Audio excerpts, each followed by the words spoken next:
Hello, friends, and welcome back to Wholesome Let's Plays. You know this tune.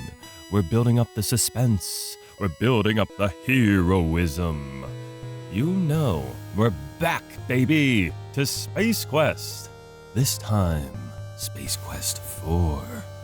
We've beat the first three, so now we must continue on our adventure. There we go. Shoom! Onward to space.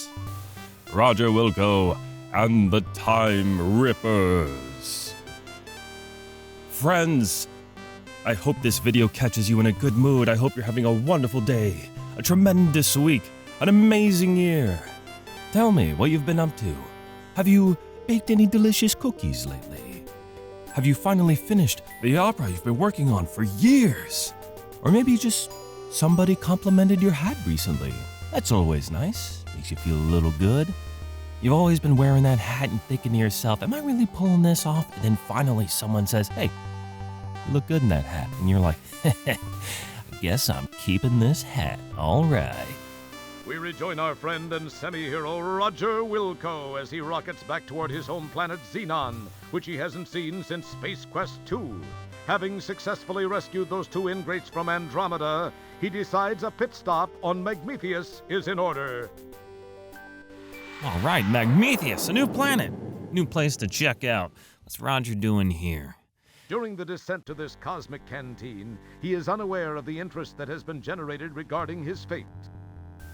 Oh, fate is working against us one more time. Roger, get your plunger ready, sir. Space Quest 3, I think, pretty much ends it as a trilogy, but I'm glad they continue on. Space Quest 4 is actually the first Space Quest I played. We have confirmation of his position, Master. Off to Magmetheus with you then. It is time for Wilco to meet the fate which I have crafted for him. Those two voices, they're definitely As our story evil. begins, we find the aluminum mallard parked outside a seedy spaceport bar. Hey there, little buddy, you okay? Oh no.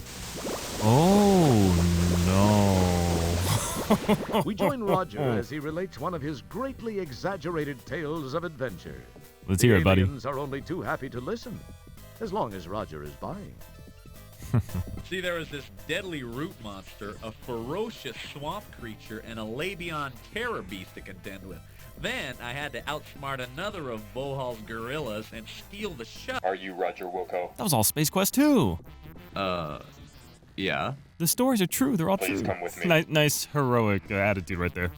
Yeah.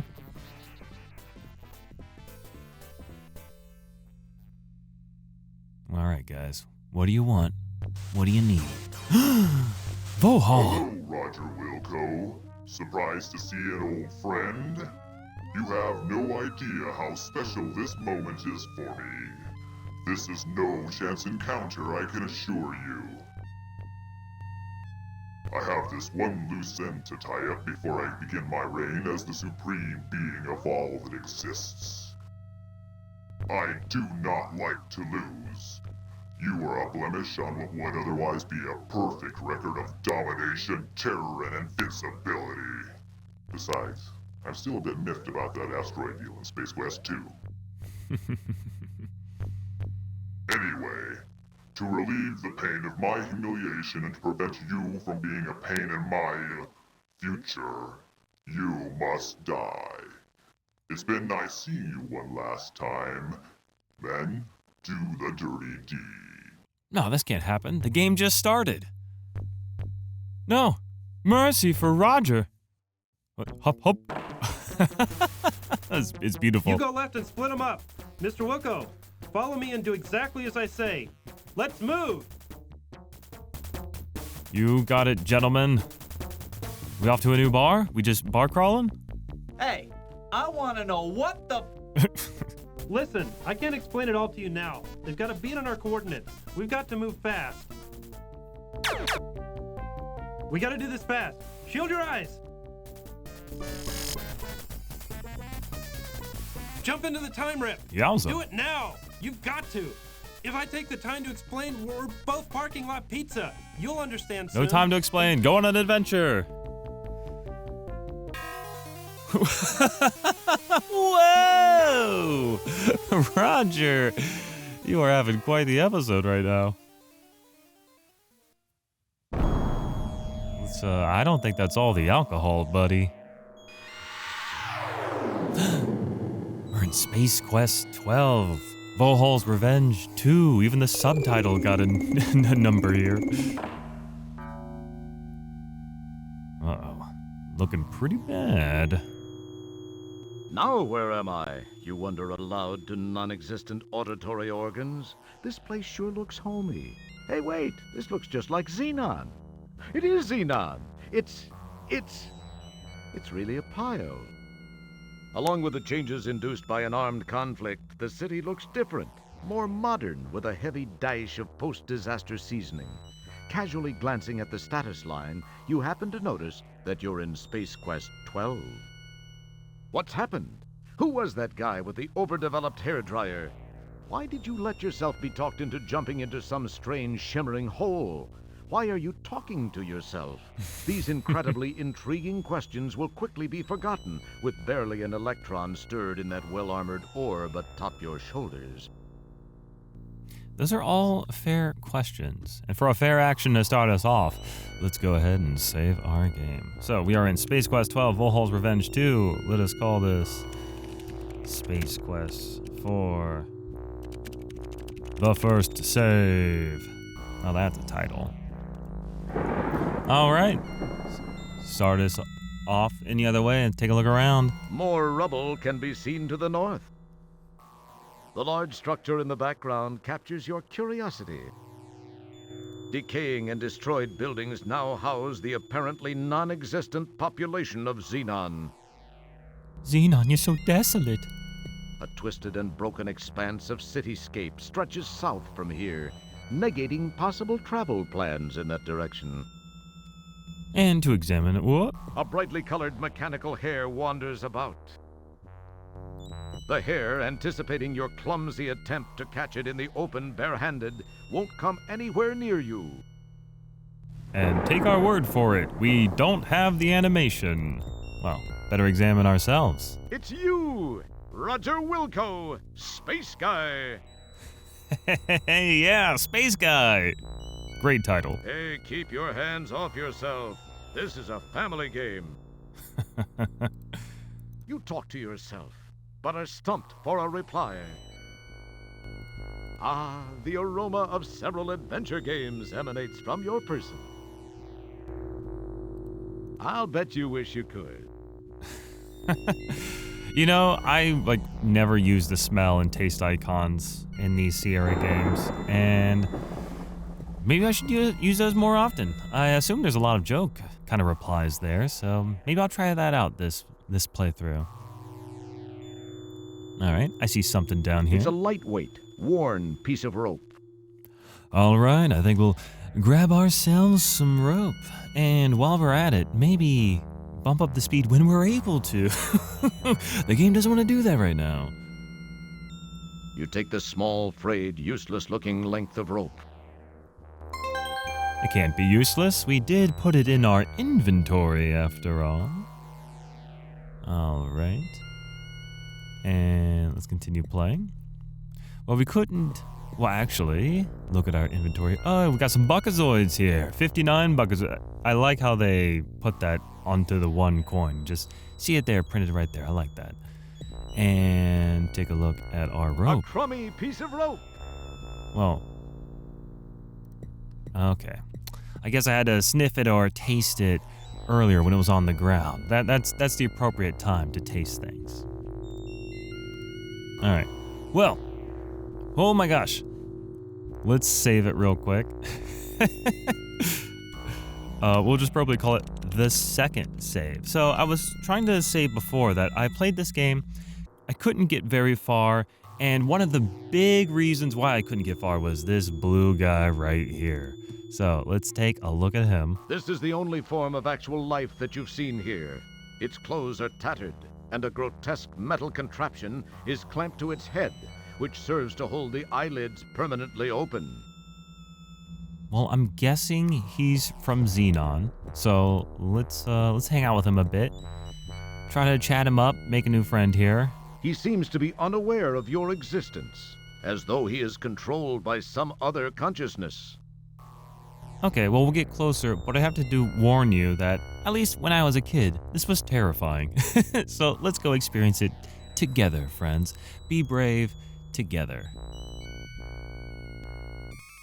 There he is. There he is in all his beauty.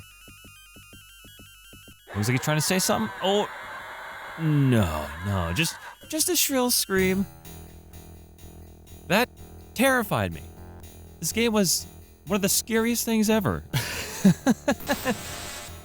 So yes, the zombie doesn't attack you, but he does call a droid to do the job for him. We're glad you could play Space Quest 4. As usual, you've been a real pantload. Well, I actually think we'll continue being a pantload, so we'll do our best.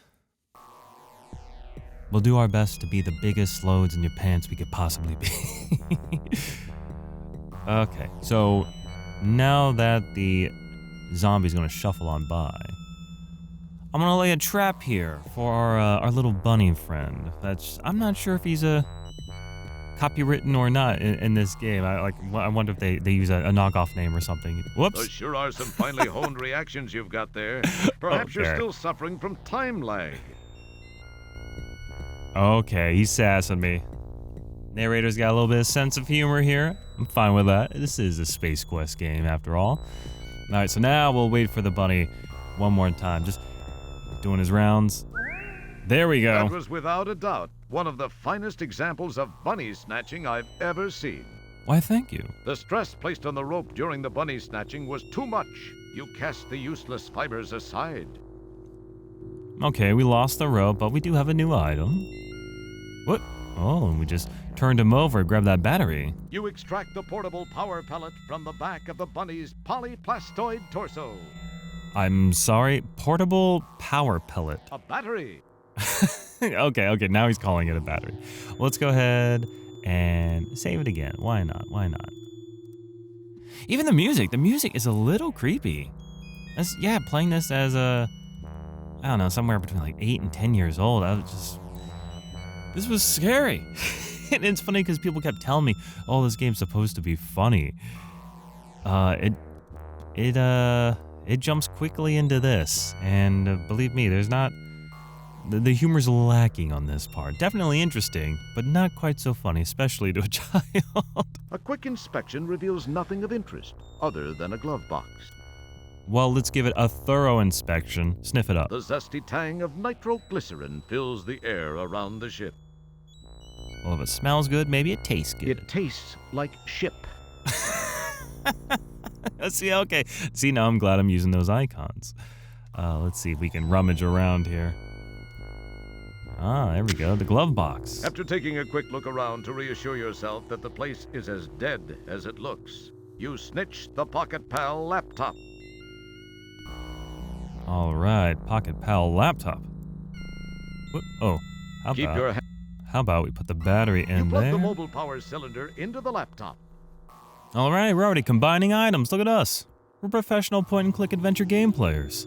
We're doing all right. Keep moving on up. Be out of the zombies' way. The structural warpage and the enormous gaping hole indicate a violent end for this corroding battle machine. All right. But how does it smell? It smells exactly like the hull of a useless, burnt-out battle vehicle. Narrator, I believe everything you're saying, but how does it taste? It needs salt. Okay, save it one more time. I think there's some shenanigans around here. Yeah, what is this? Surprisingly, no one has taken this small, innocuous-looking piece of unstable ordnance. Unstable, you say? It doesn't smell great, but it smells better than you. Oh, he's being sassy again. That's not a very clean habit. No, absolutely not. That I will agree with. Okay, you now have the unstable ordnance. Remember, it was your idea. Good luck. I don't like the sound of that. That's so ominous. I think we'll just have to place that A back. very wise choice. Carefully placing the unstable ordnance back inside the tank, you decide some things are better left alone. Yeah, see, you actually get points for that. Yeah, just kind of pointing that out, that you get points for picking that up. I do believe it kills you. That's what the narrator is kind of warning you about. So picking it up and then putting it back nets you points.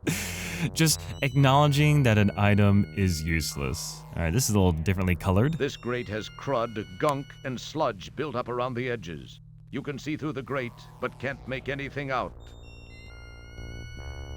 Well, maybe if we sniff it. The cool, rank smell of a sewer wafts up from underground. It's almost palpable. It needs salt. All right, well, we'll just go ahead and go on inside.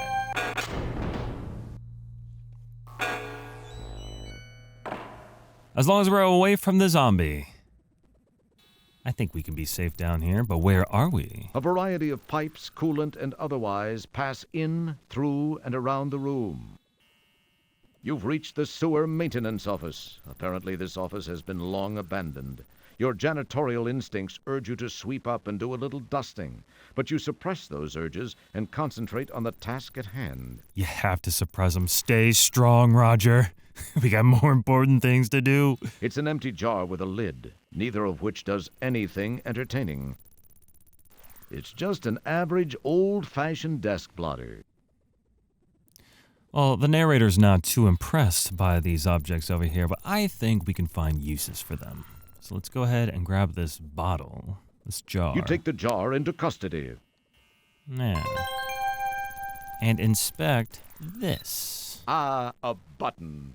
Perhaps I'll give it a press.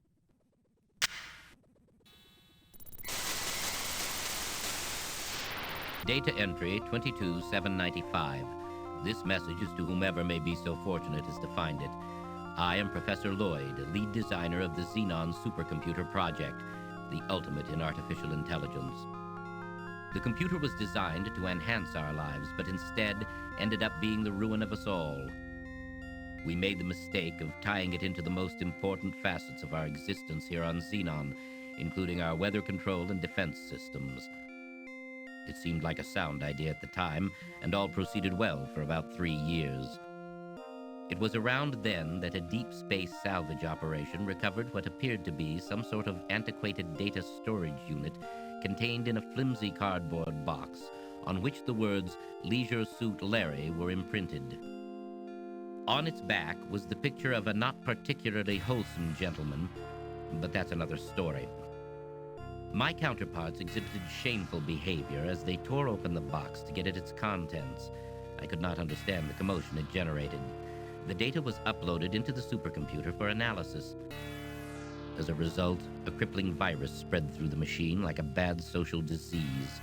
All control of the computer was lost. All screens went blank. Then these words were displayed by the monitors and uttered by the vocal outputs. Wilco must pay. From that day forth, the possessed computer waged war on the inhabitants of Xenon, using our own weapons against us. Some managed to escape to other planets. Those of us who remained stayed to fight the machines and robots under its control. It was a bloody war. Those of us that were not killed were taken captive and modified. These cyborgs infiltrated the loyal ranks of resistance, rooting out almost all of our hiding places and exposing us to the mechanical menace. Some of these poor souls still wander the streets. As of this recording, we are down to only a handful of rebels. My health is deteriorating rapidly. To make matters worse, I've just learned that the computer has unraveled the mysteries of time travel. I've sent my 2 best men to attempt to steal this new technology. If you are not a machine, then perhaps they were successful. Please realize, you are Xenon's last hope. Last hope? Very Star Wars. So, yes, this is the future, and as you would think, there would be technological leaps forward, and eventually the robots would turn against us. Don't mess with That it. is what happened. except it was also triggered by a Leisure Suit Larry game, so that's a nice little in-joke there. Even pointed out that Leisure Suit Larry didn't look particularly wholesome. I mean, I guess he cast his vote in that Larry has no place on this channel, but I don't know about that. My boy Larry, he wants nothing more than to spread the love. But it is pretty funny that they kind of accused Leisure Suit Larry of cursing the world. That is very hilarious. All right, now that we are in the sewers, let's see what we can do here. Well, actually, I think I can go down here. There's a grate here. Conspicuous. There's Conspicuous a small grate. vent set into the side of the sewer tunnel. Unfortunately, it looks way too narrow for a space janitor, even a skinny one, to squeeze inside. I'm skinny enough. I can do it. You can't quite reach the vent. But can I sniff the vent? Your nose isn't long enough to reach the vent. All right, that one was funny. Your tongue won't reach up there. I like how everything's still about reach. All right, narrator. You got me. You got a good chuckle. Oh, no. This doesn't look good. A blob of slime has gained an attraction for you. Is the green, viscous, congealed wad of vile helper bent on your destruction? Or is it just a friendly puddle of scum looking for a new friend? Dare you find out?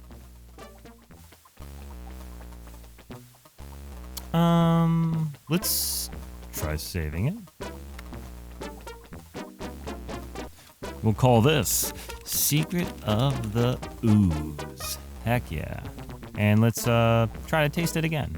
You taste a tiny bit of the green slime. Instantly, several recent fillings dissolve into a puddle of silver amalgam. Oh, geez. Well, that's quite the turnout there. We'll just chat it up. You'd better not. Something might answer. That's exactly what I'm looking for, You though. took a little too long. Now it's slime time. Hey, that sounds good. I'm on Nickelodeon. Oh. That's not what they do on Nickelodeon. No. Oh, no. As the green slime dissolves the flesh from your bones, you think, hey, this stuff consumes 47 times its weight in acid. Well, that is pretty interesting. Let's go ahead and restore Secret of the Ooze, because what I want to do instead is use my jar on it. Nothing happens. When Okay. I try again. How about that? You scoop up the slimy secretion. Better get away now before it scoops you up.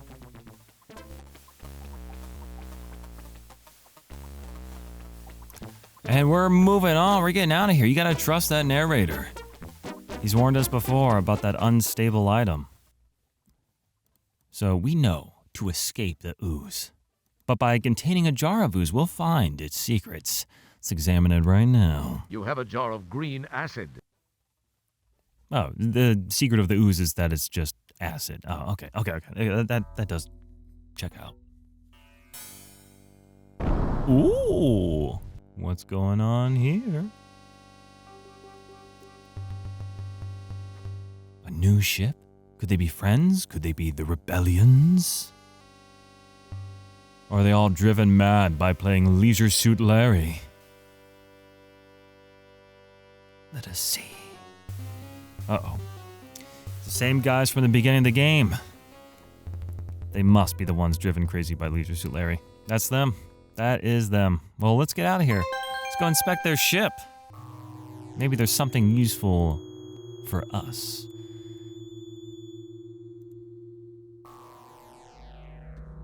Take a look here. You look at the finely sculpted ship.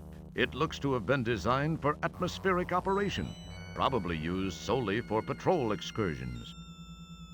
All right, give it a sniff. The dust kicked up by the retros, the heavy stench of burning fuel, and the sharp smell of electricity make for a unique olfactory extravaganza.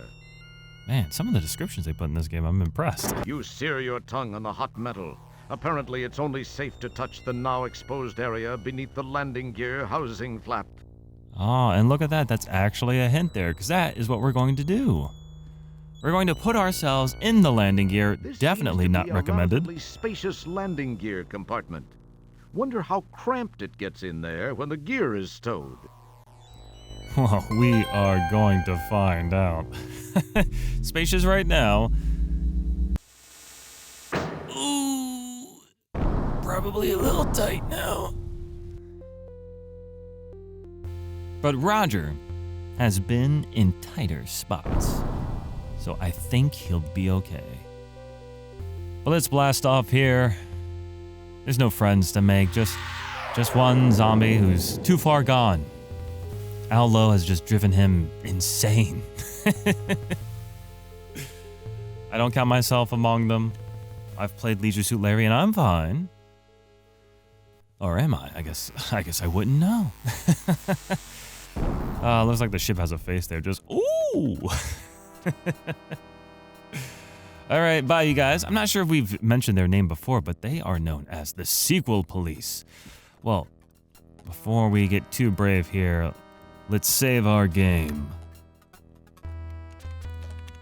Sniffin' and tasting. That's the game we're playing now. Alright, let's go ahead and check out the left side here. Oh, there's some action going on. Oh, hey Frank, hey Carl. I've just completed a scan of the Labion sector of Space Quest 2. No sign of presence at this time. Graf, Schluff, Ruff. Mega seed of zaps. Javo fila zagold. Excuse me? What was that? You look quickly, careful not to attract any attention.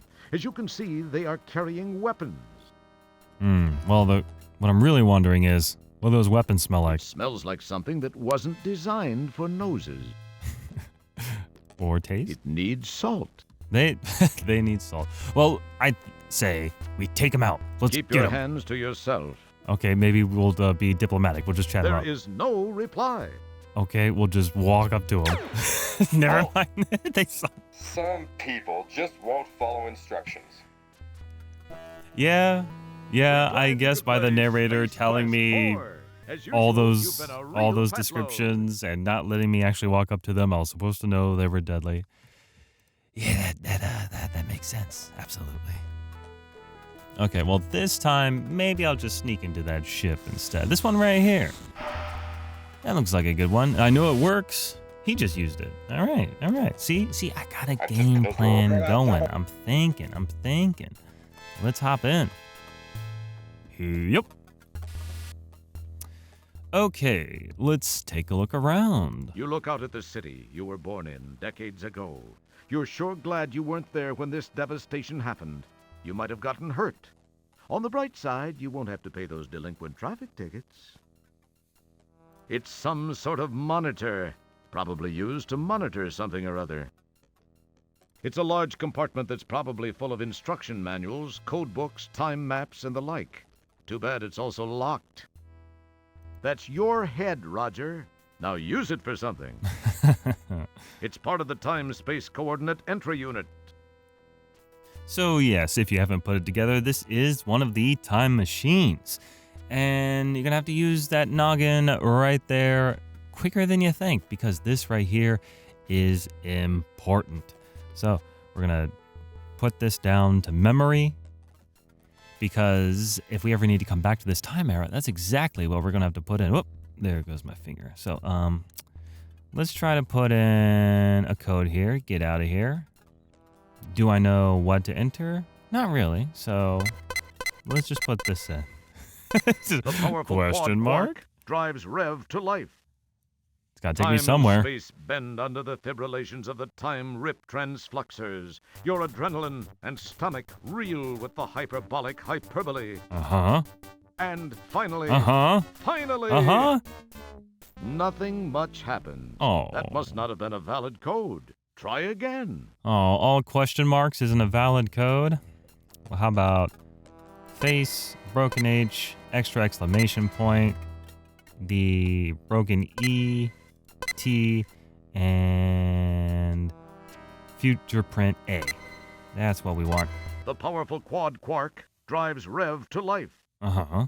Okay. Time and space bend under the fibrillations of the time-rip transfluxers. We're trying again. Your adrenaline and stomach reel with Yes. the hyperbolic hyperbole. Yes. And? And finally, And? finally, And? Huzzah! We're going through another trip. We're going through time. So long, Space Quest 12. And hello, Space Quest 10. Latex Babes of Estros. That's an interesting one. How do I... the time pod's interior feels smooth and cool to the touch. Uh-huh. Maybe I just press... there we go. Okay, I'm out. How about we save our game here? Babes with the Mos Estros. And we'll end the episode there. We're already off to a great adventure. We have gone through time twice already. And with this device that we're in right now, we're going to travel through time more. Pretty amazing. Way to kick off Space Quest 4 and way to kick off a new playthrough with you, my friends. So please join me in the next video, and until then, take care.